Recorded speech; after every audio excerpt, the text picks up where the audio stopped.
Let's look at it like this. For the sake of argument, we're talking about Republicans and Democrats. In 1865, when the president then was Abraham Lincoln, and he issued this document called the Emancipation Proclamation, which ended or abolished slavery in the United States, made slavery illegal.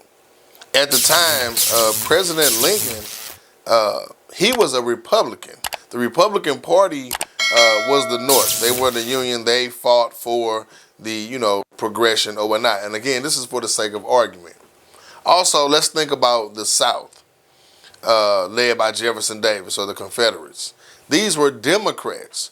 These were people whose land produced agricultural things, and they needed the labor of the slaves to continue their economic system.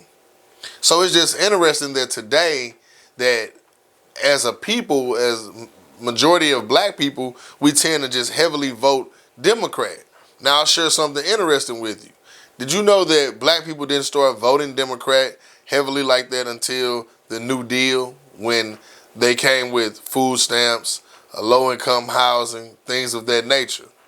So that should tell you that there are some things that need to be corrected and looked at. Anytime that we switched a whole movement and mindset based on the fact that there was something free being given to us, what seemed to be free.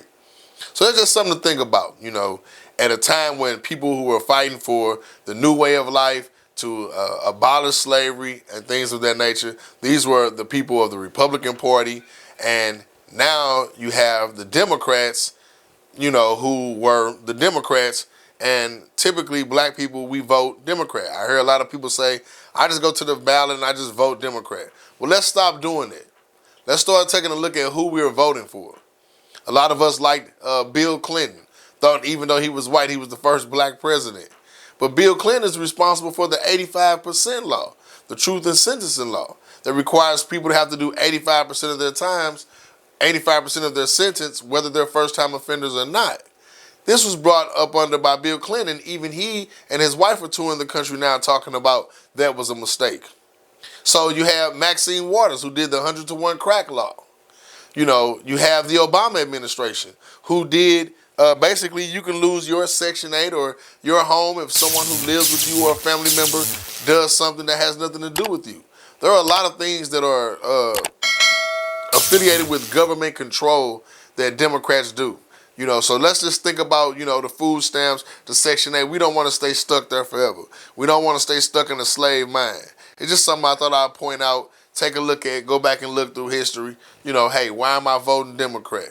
So it's the indictment. Tune in, check us out.